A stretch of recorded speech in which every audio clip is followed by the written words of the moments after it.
वचनाकडे विषयाकडे वळू आणि आजचा जो विषय आजचा संदेश आहे ते म्हणजे देवाचे कुटुंब. देवाचे कुटुंब आणि याच्याविषयी आपण बोलणार आहे. आणि माझ्या प्रियांनो, माझ्या सगळे जे तुम्ही इथे आहात, जे ऐकत आहात, तुमच्यासाठी माझी आणि देवाची ही खूप इच्छा आहे का तुम्ही प्रत्येक व्यक्ती देवाच्या कुटुंबात असला पाहिजे. आणि म्हणून आजच्या संदेशाद्वारे वचनाद्वारे तुम्ही पहिली गोष्ट हे वचनातून समजून घेणे का मी कोणाच्या कुटुंबात आहे. तुमच्या समजदारीने नव्हे, जे वचन आपण ऐकत आहोत, जे सत्य आपण ऐकत आहोत, त्याच्यातून पहिले तुम्ही हा निर्णय घेणे. लक्षात ठेवा मी काय बोलत आहे, का मी कोणाच्या कुटुंबात आहो. आणि जर तुम्ही देवाच्या कुटुंबात नाही तर देवाच्या कुटुंबात कसं आलं पाहिजे ही माझी इच्छा आहे. आजचं चर्च यासाठी आहे, आजचा संदेश यासाठी आहे का तो निर्णय तुम्ही घ्यावा की जर देवाच्या वचनातून तुम्हाला कळलं का मी देवाच्या कुटुंबात नाही, मग तुम्ही देवाच्या कुटुंबाच्या बाहेर राहू नये, ही देवाची इच्छा आहे. आणि म्हणून लक्षात ठेवा, आपण कुटुंबाविषयी बोलत आहे तर देवाच्या कुटुंबापेक्षा आधी आपण जे जगिक किंवा शारीरिक कुटुंब जे आपलं असतं, आपल्या प्रत्येकाला कुटुंब आहे.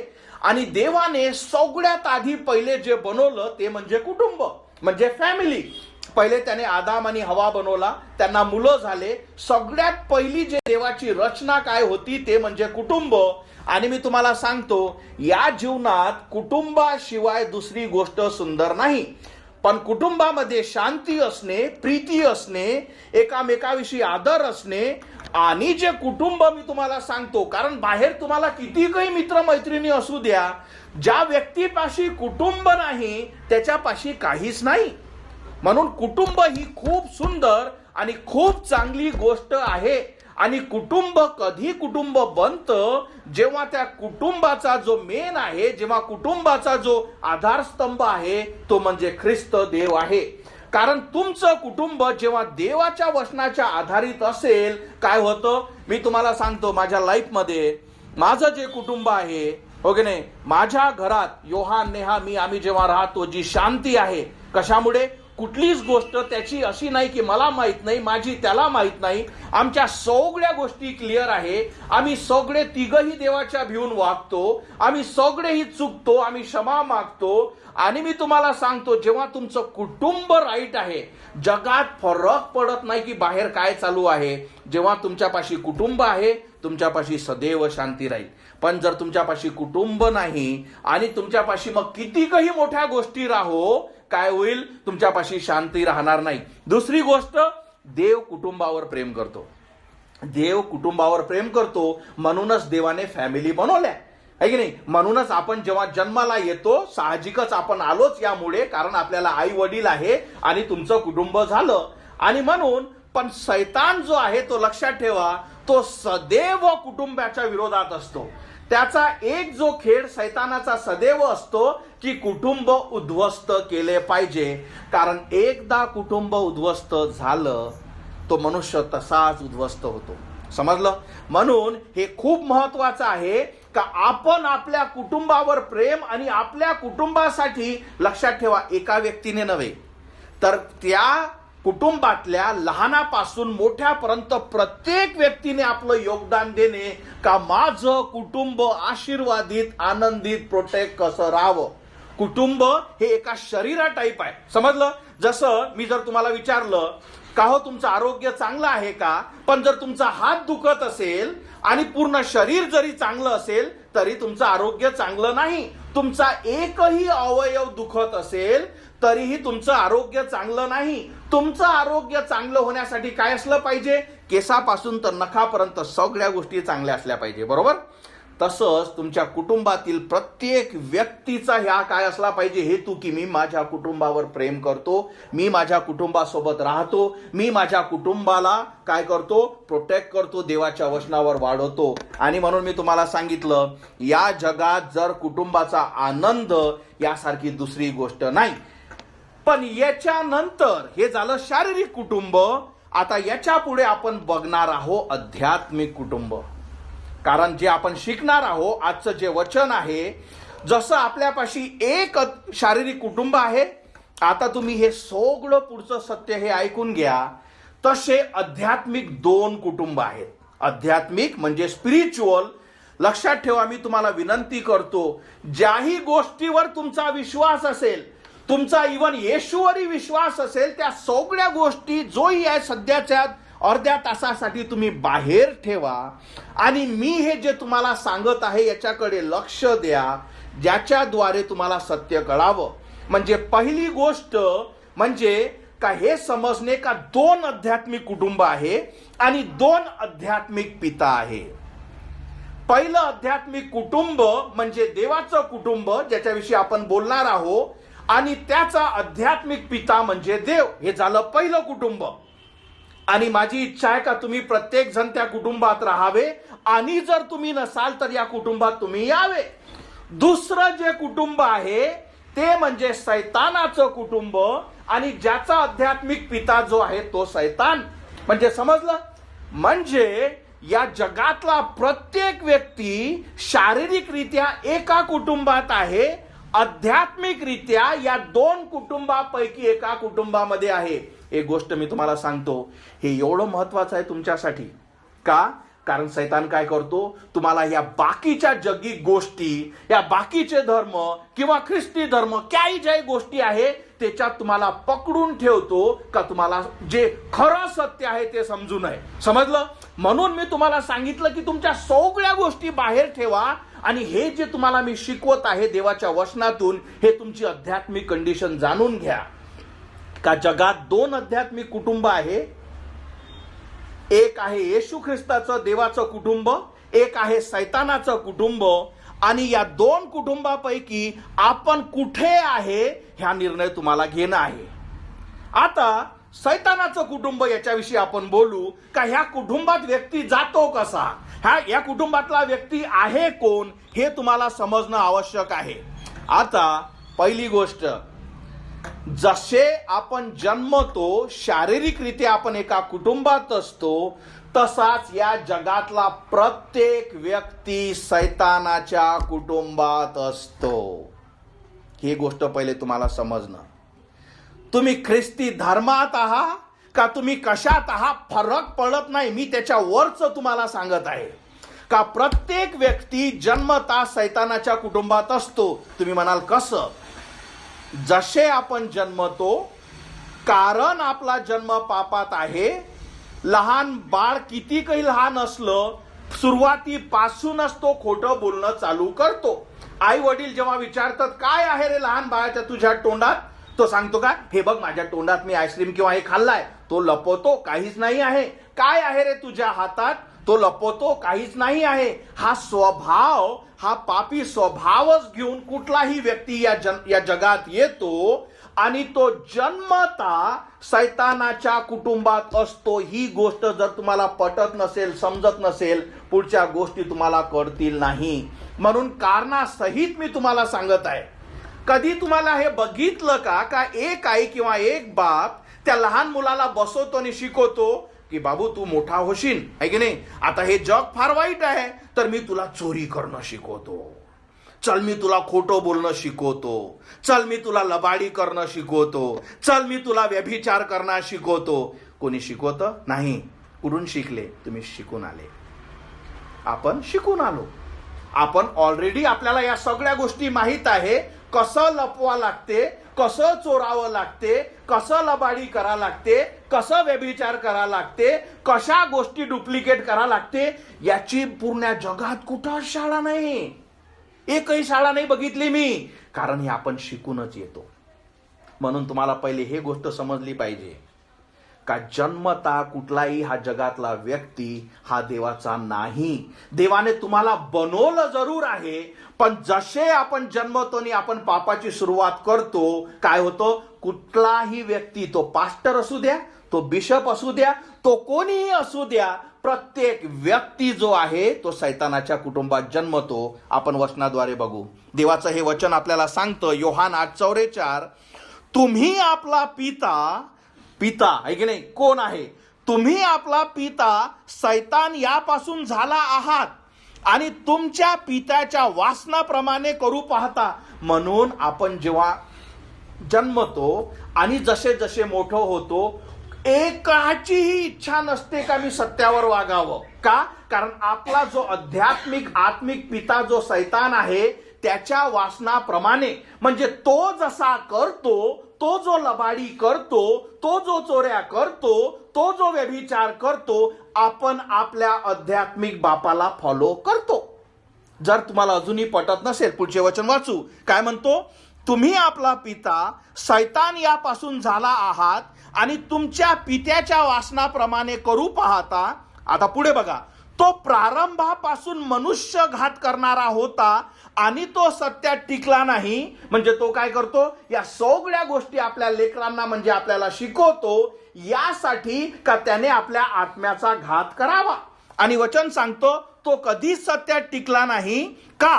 कारण त्याच्यामध्ये सत्य नाही आणि म्हणून आपणही सत्य बोलत नाही. आपलं सत्य कसं आहे माहित आहे? मी थोडंसं सत्य सांगतो आणि थोडंसं खोटं सांगतो आणि दोन्ही गोष्टी, कारण मी थोडंसं तर सत्य सांगितलंच आहे ना, आपण स्वतःलाच फसवतो की आपण जे सत्य आणि खोटं सांगितलं ते चांगलंच आहे. जसं मी तुम्हाला उदाहरण देतो, हमेशा मी तुम्हाला सांगत असतो, जर मी 10% वाईट पाणी किंवा घाणेरडं पाणी घेतलं आणि 90% जर स्वच्छ पाणी मी तुमच्यासाठी ग्लास आणला, आता हा 10% किंवा थोडंसं पाणी, हा जो 90%चा स्वच्छ ग्लास आहे याच्यात जर मी पाणी टाकलं, आता तुम्ही जर समजदार असाल तर मला तुम्ही सांगा, हे पाणी आता स्वच्छ राहिलं का घाण झालं? जरी ते 90% जर बिस्लेरीचं जरी पाणी असलं, पण मी त्याच्यात 10% सोडा, मागं घ्या, 1% जर मी टाकलं तर ते पाणी आता स्वच्छ राहिलं का घाण झालं? म्हणून आपली सत्यता म्हणजे कशी आहे? एवढंही खरं सांगितलं पण एवढं वाईट आहे ना, सगळं बरोबर आहे, म्हणून आपण स्वतःलाच फसवतो. देवा बघा वचन काय सांगतं? कारण त्याच्यामध्ये सत्य नाही.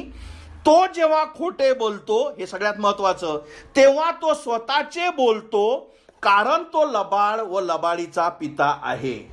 मी तुम्हाला एक सरळ गोष्ट सांगतो, जरी तुम्हाला अजून पटलं नसेल का नाही मी शैतानाच्या कुटुंबात जन्मलो नाही, जर तुम्ही एकदाही आपल्या आयुष्यात लबाड बोलले असेल, तुम्ही का करता हे? कारण आपला जो बाप आहे तो लबाडीचा पिता आहे.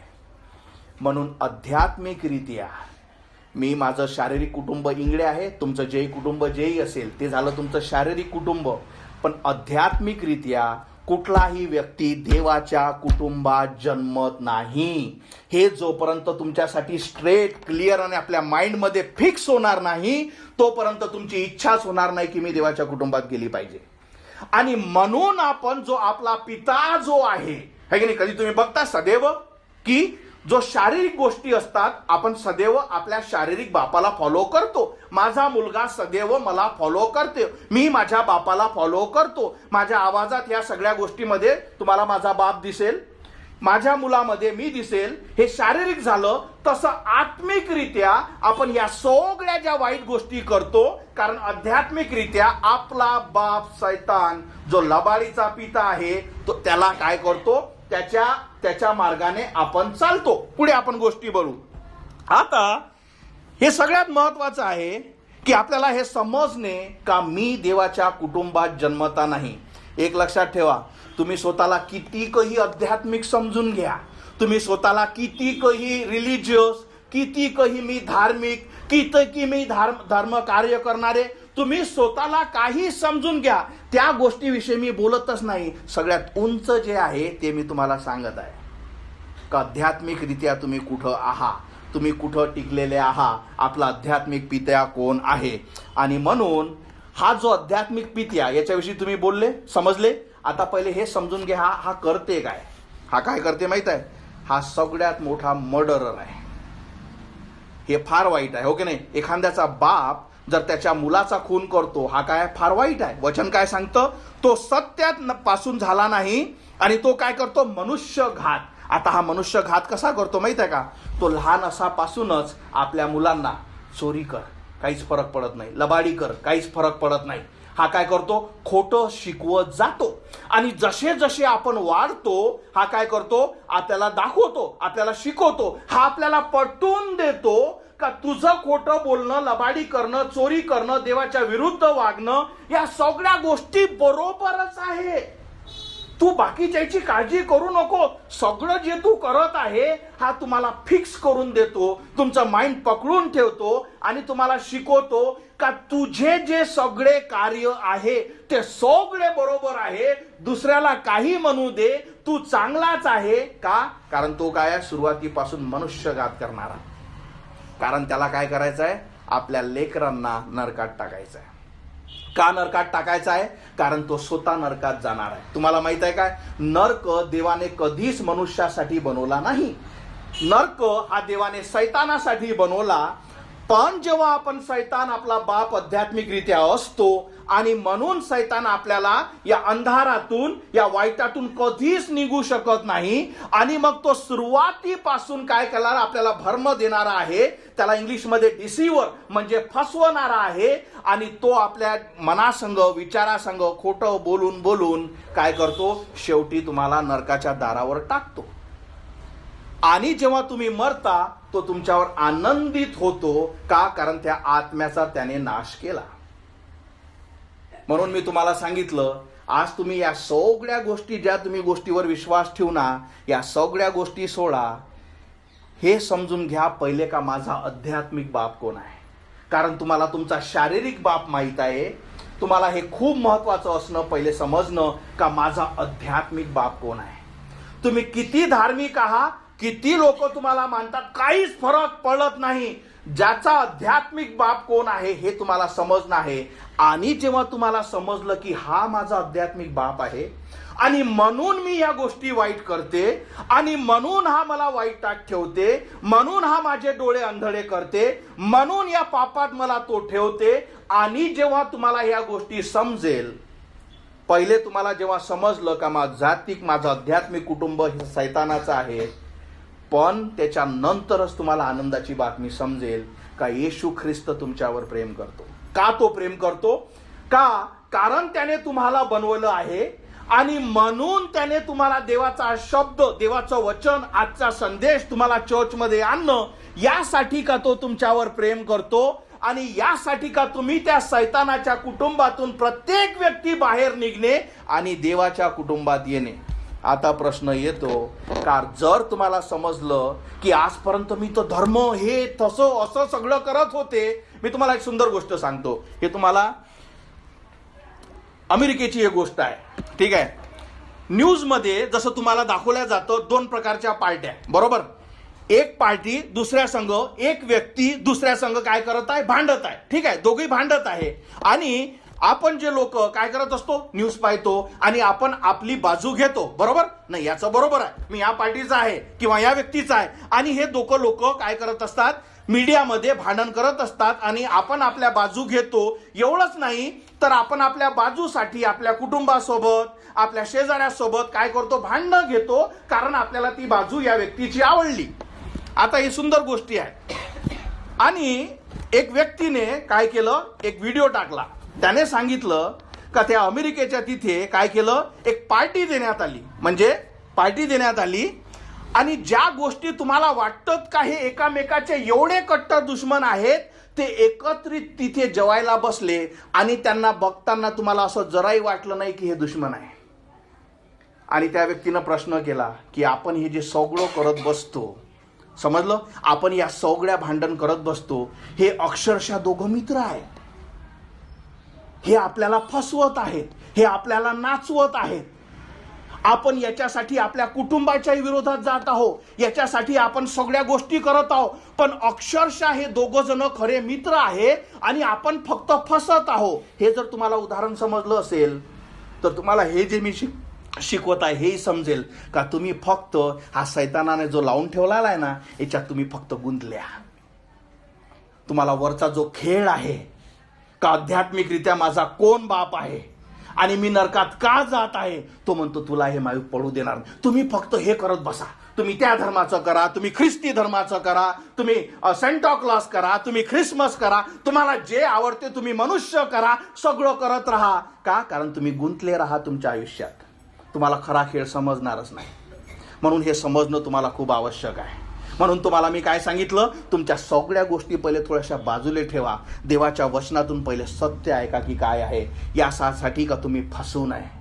कारण मृत्यू जागीच ठेवलेला आहे. आणि जेव्हा तुम्हाला कळतं का माझा आध्यात्मिक बाग सैतान आहे, फरक पडत नाही का मी देव किती करावं, आणि हा एक खूप मोठा मूर्ख असू शकतो ज्याला असं वाटते का मी सैतान माझा आध्यात्मिक बाप असताना सुद्धा मी हे सगळे पाप करूनच मी स्वर्गाती जाईल, याच्यासारखा दुसरा मूर्खपणा नाही. पण जर तुम्हाला समजलं असेल का ही अशी गोष्ट आहे, आणि म्हणून मी तुम्हाला सदैव शिकत असतो का मी ख्रिस्ती धर्म शिकवत नाही, त्याच्यात मी पहिले होतो. जसा मी तुम्हाला हा खेळ सांगितला असे मी फसलो होतो. आणि जेव्हा तुम्हाला हे समजेल, आता बघू की देवाच्या कुटुंबात कसं यावं लागते. जेव्हा तुम्हाला समजलं का काहीच फरक पडत नाही, आध्यात्मिकरित्या सैतान माझा बाप आहे, कारण जन्मता मी त्या कुटुंबात जन्मलो आणि मी जन्मता पापी आहो. देवाचं वचन सांगतं की सर्वांनी पाप केले, देवाच्या गौरवाला उणे पडले. वचन सांगतं की पापाची शिक्षा अनंतकाळचा मृत्यू आहे, आणि म्हणून देवाने आपला पुत्र प्रभू येशू ख्रिस्त दिला, यासाठी की जो कोणी त्यावर विश्वास ठेवतो त्याचा नाश होऊ नये, तर त्याला सार्वकालिक जीवन प्राप्त व्हावे. देवाचा पुत्र मनुष्य बनून या पृथ्वीवर आला. तुम्हा प्रत्येकासाठी, जरी आपण त्याचे मुलं नव्हतो तरी त्या प्रत्येकाची शिक्षा त्याने क्रुसावर घेतली. आपले जे पाप जे आपल्याला नरकात टाकतात, कारण आपला जो सैतान बाप आहे तो आपल्याला पाप करणं शिकवतो, तो आपल्याला शिकवतो का तुम्हाला काहीच होणार नाही, नरक नाही. आणि जेव्हा आपल्याला हे सत्य कळतं का मी फसत आहे, आणि जेव्हा तुम्ही येशू ख्रिस्तावर की येशू माझी क्षमा कर, माझा आत्मा वाचव. तुम्हा कोणाला तारण म्हणजे काय याची व्याख्या माहित आहे का? तारण म्हणजे माझा आत्मा नरकात जात आहे त्याच्यापासून वाचणे. वाचणे म्हणजे काय? मी जात आहे, मला माहित आहे का माझे पाप मला नरकात टाकेल, आणि मी ख्रिस्ताला हाक मारतो का येशू माझा आत्मा वाचो. आणि जसे तुम्ही त्याला हाक मारता तो काय करतो? तुम्हाला नवीन जन्म देतो. म्हणून येशू ख्रिस्त जेव्हा निकोदमसला भेटला, तो काय होता? एक शिष्य होता, एक यहुदी होता.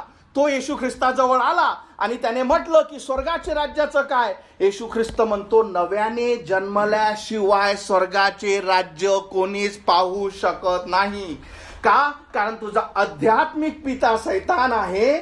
जसा पहिला जन्म तुला सैतानाच्या कुटुंबात टाकतो, तसाच नवीन जन्म तुला देवाच्या कुटुंबात टाकेल. आणि हे कधी होईल? जसे तुम्ही त्याला हाक मारता, येशू माझी क्षमा कर, माझा आत्मा वाचव.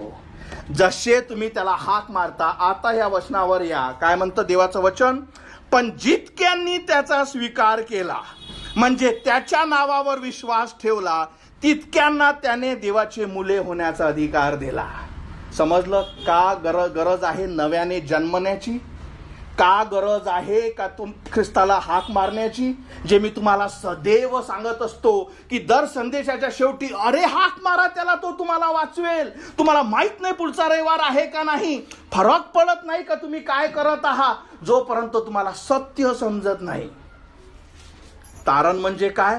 का मी मरेल आणि नरकात जाईल, येशू माझी क्षमा कर, माझा आत्मा वाचो. आणि जसे तुम्ही ख्रिस्ताला हाक मारता, तो काय करतो? तुम्हाला दत्तक घेतो.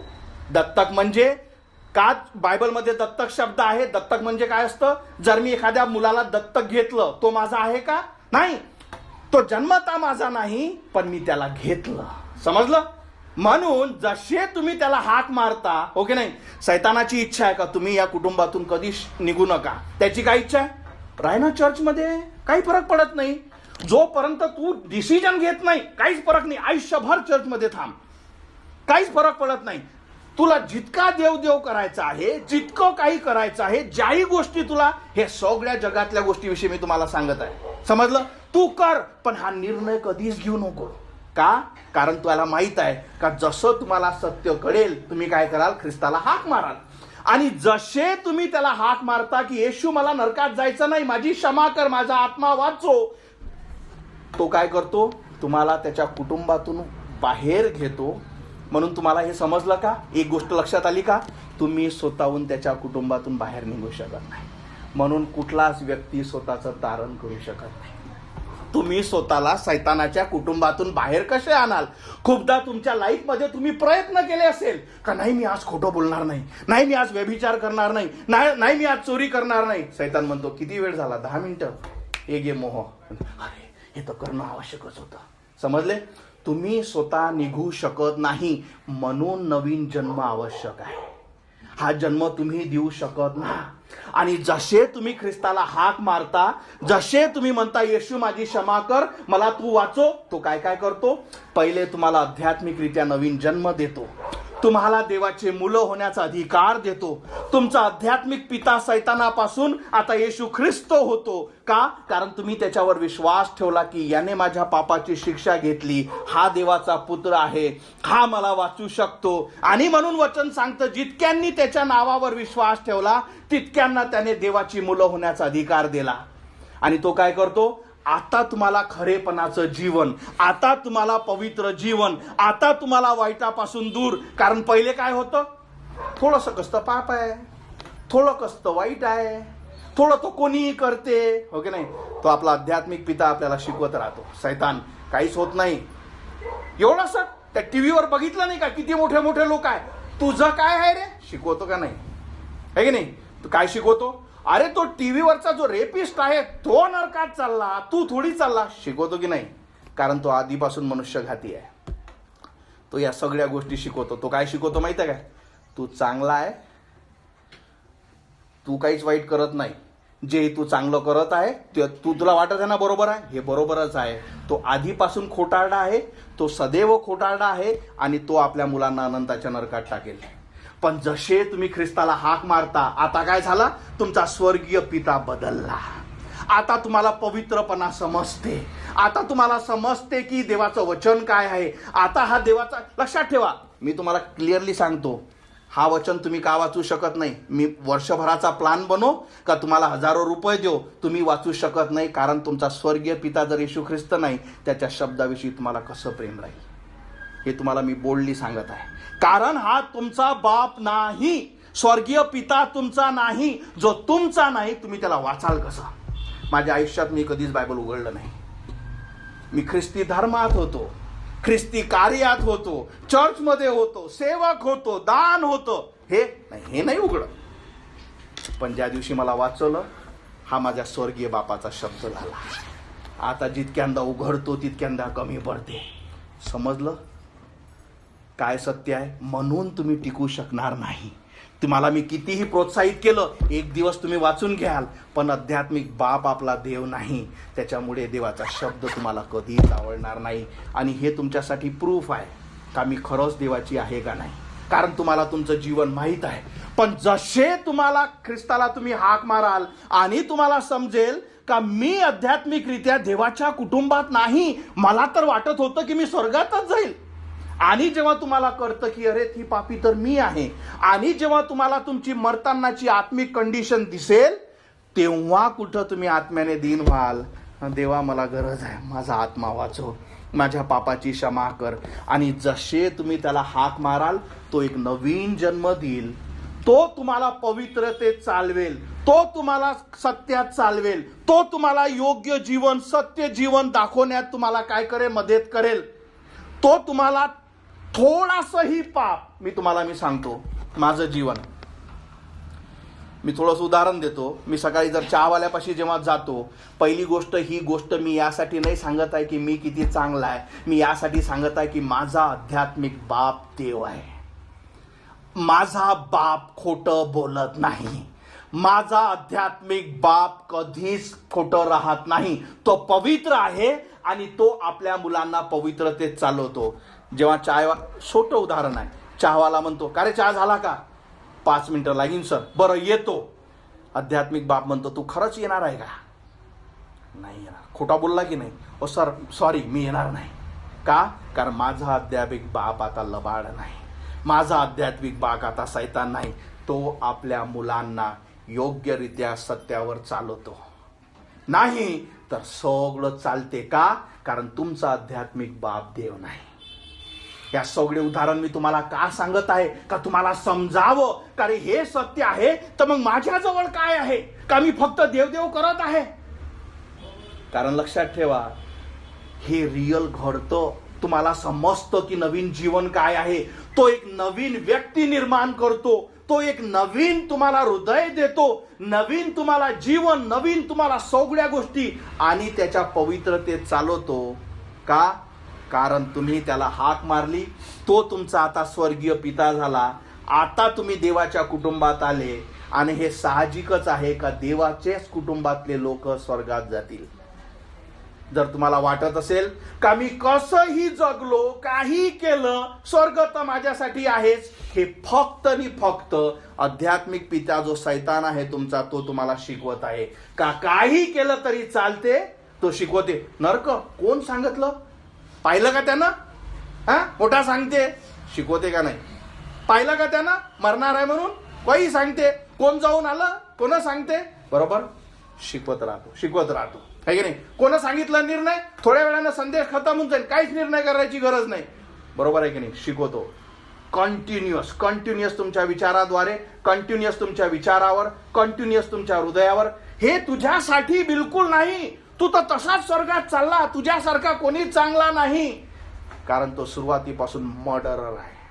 तो सुरुवातीपासून घात करणार आहे आणि त्याची इच्छा आहे का प्रत्येक आत्मा मरून नरकात जावा. त्याला त्याच्यात सत्य नाही. तो सत्यात टिकला नाही. तुम्ही देव करत राहाल. तुम्ही करा जितकं पाहिजे तेवढं तुम्हाला करायचं आहे. जसे तुम्ही मराल तुम्हाला समजेल की मी फसलो. पण जर हे देवाचं वचन तुम्हाला समजलं असेल आणि जेही मी चिन्ह तुम्हाला सांगितले, एक शेवटचं चिन्ह मी तुम्हाला सांगतो की कसं माहीत मी देवाच्या कुटुंबात आहे का नाही. जर तुम्ही लबाडी करता, चोरी करता, ज्याही गोष्टी करता आणि तुम्हाला त्या गोष्टीचं काहीच वाटत नाही, शैतान तुमचा आत्मिक पिता आहे. तो तुम्हाला नरकात टाकेल. पण जर तुम्ही, जसं मी तुम्हाला चहाचं उदाहरण दिलं, हे तुमच्यासाठी काय वाटलं असेल? मूर्खता है ना? अरे हे काय आहे, असं असते काय? हो की नाही? कारण स्वर्गीय पिता तुमचा देव नाही. माझा जो देव आहे, स्वर्गीय पिता आहे, तो पवित्र आहे आणि पवित्र झाल्याशिवाय तो स्वर्गाच्या राज्यात कोणाला येऊ देत नाही. तुम्ही स्वतः पवित्र होऊ शकत नाही आणि म्हणून आपण ख्रिस्ताला हाक मारतो, येशू माझा आत्मा वाचो, आणि तो तुम्हाला खरेपणात चालवतो. तो तुम्हाला नवीन जन्म देतो. जितक्यांनी त्याचा स्वीकार केला तितक्यांना देवाने त्याची मुलं होण्याचा अधिकार केला. तुम्हाला तो दत्तक घेतो, पण तुमच्या इच्छेपलीकडे नाही. तुमची इच्छा नाही, तो म्हणतो नाही. त्याची इच्छा आहे का तुम्ही वाचले पाहिजे, पण तुमच्या इच्छाच्या वर्त नाही. माझ्या आजी आजोबाची तुम्हाला मी साक्ष सांगितली, हो की नाही? तुम्ही या सगळ्या गोष्टी ऐकल्या. जोपर्यंत तो डिसिजन ते घेत नाही का मी मरत आहे आणि मी नरकात जात आहे, माझे पाप मला नरकात टाकतील, पण येशू ख्रिस्त माझा आत्मा वाचू शकतो. आणि जसे तुम्ही विश्वासाने हाक मारता, येशू मी पापी आहे, मला समजलं का माझा आध्यात्मिक पिता काय आहे, मला वाटत होतं का मी धर्म, देव ह्याच गोष्टी इथं करत आहे आणि ह्याच गोष्टी मला स्वर्गात नेतील, हो की नाही? म्हणून मी तुम्हाला ते अमेरिकेच्या गोष्टीविषयी सांगितलं. जे भांडण करत असतात तुम्ही त्यांच्याकडे पाहता, मीडियावाले तुम्हाला शिकवतात, अरे हे असं, हे असं, हे असं. वरचा जो सगळ्यात मोठा खेळ आहे तो वेगळाच असतो.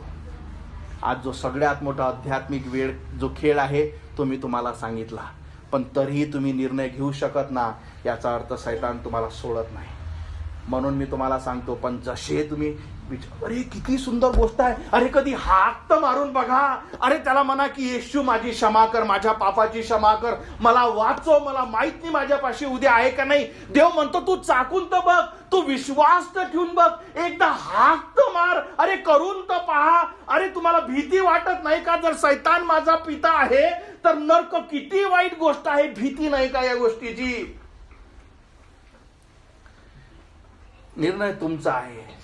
पण जसे तुम्ही हाक माराल, येशू माझा आत्मा वाचो, माझ्या पापाची क्षमा कर, आजचा हा संदेश पूर्ण तुमच्या जीवनात घडेल. तुम्हाला समजेल का कसा माझा आध्यात्मिक पिता आता देव झाला. तुम्हाला समजेल माझ्या पापाची कशी क्षमा झाली. तुम्हाला हेही समजेल का हा भिकारी का ओरडत आहे का जीवनाची भाकर खा नाही तर मराल. तुम्हाला हे समजेल का जीवनाची भाकर तुम्हाला लाभली. जसे तुम्ही हाक मारता, म्हणून येशू ख्रिस्त म्हणतो, मार्ग, सत्य आणि जीवन मीच आहे, माझ्यापासून आल्याशिवाय स्वर्गाचे राज्य कोणीच पाहू शकत नाही. निर्णय हा तुमचा आहे. आज जर तुम्हाला कळलं असेल का माझा आध्यात्मिक पिता कोण आहे आणि का मला तारणाची गरज आहे, का मला सॅल्वेशनची गरज आहे, का मला ख्रिस्ताची गरज आहे, हे जर तुम्हाला समजलं असेल, या समय तुम्ही हाक मारा. आपले डोळे बंद करू, आपल्या मानाखाली घालू. हा मेसेज देवाने तुमच्यासाठी खूप क्लिअर दिला. प्रत्येकाच्या कानावर पडला आहे, प्रत्येकाला समजला आहे, प्रत्येकाला माहीत आहे. या रूम मध्ये ऐकणाऱ्या, ऑनलाईन मध्ये असणाऱ्या प्रत्येक व्यक्तीला माहीत आहे. जेव्हा तुम्ही आपलं खऱ्या रीतीने प्रामाणिकपणे आपल्या स्वतःच्या आत्म्याचं परीक्षण करता, तुम्हाला माहीत आहे की आपल्यामध्ये खरं नाही. याचं कारण म्हणजे आपला आध्यात्मिक पिता देव नाही. जर तुम्हाला वाटतं की देव खोटं आणि चोरी आणि या सगळ्या गोष्टी करू शकतो, तो देव नाही, तो शैतान आहे जो तुम्हाला फसवत आहे. कारण तो सुरुवातीपासून मनुष्य घात करणारा आहे, त्याच्यात लबाडी आहे, त्याच्यात खरं काहीच नाही आणि तो तुम्हाला नरकात टाकेल. आणि देवाला या सगळ्या गोष्टीचा देवाला वीट आहे. देवाला खोटं चालत नाही, लबाडी चालत नाही, तो तुम्हाला स्वर्गात येऊ देत नाही.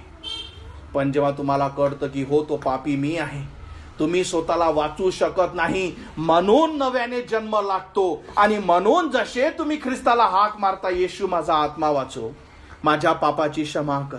आज मला कळलं, परमेश्वरा, मी आजपर्यंत धर्मच करत होती माझ्या पवित्र देवा.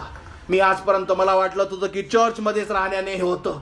होय प्रभू, मला माझं जीवन समजतं. आज मला सत्य कळलं का मी स्वर्गीय देवासमोर पापी आहे. होय येशू, माझी क्षमा कर. मी विश्वास ठेवते का तू देवाचा पुत्र आहे आणि तू या पृथ्वीवर आला, परमेश्वरा, पवित्र जीवन जगला यासाठी परमेश्वरा, की माझ्या पापाची शिक्षा प्रभू तू घ्यावी. मी विश्वास ठेवते की तू देवाचा पुत्र आहे. मी विश्वास ठेवते का तू क्रूसावर माझे पाप घेतले माझ्या राजा. तुला मारण्यात आलं, तुला गाळण्यात आलं माझ्या राजा. जे शिक्षा मला भेटायला पाहिजे प्रभू, ती स्वतः तू घेतली. आणि प्रभू, तू आपला प्राण, आपलं रक्त माझ्यासाठी सांडवलं. होय प्रभू, तुला गाळण्यात आलं, तिसऱ्या दिवशी मरणातून उठला आहे माझ्या राजा आणि स्वर्गात बसला आहे. आणि आज जे मी तुझं वचन ऐकलं की जितक्यांनी माझ्या नावावर विश्वास ठेवला, कशासाठी?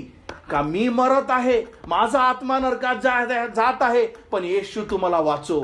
आणि जसे तुम्ही त्याला हाक मारता, याच समय स्वर्गातून तो तुमची प्रार्थना ऐकतो, त्याच समय तुमच्या पापाची क्षमा करतो आणि त्याच समय त्या शैतानाच्या कुटुंबातून तुम्हाला बाहेर ओढतो. ते देवाचं सामर्थ्य आहे जे तुम्हाला सोडू शकतो. तुम्ही स्वतःला कधी सोडू शकणार नाही. ही आध्यात्मिक युद्ध आहे. तुम्ही त्याला बघू शकत ना, तुम्ही स्वतःला सोडवणार का?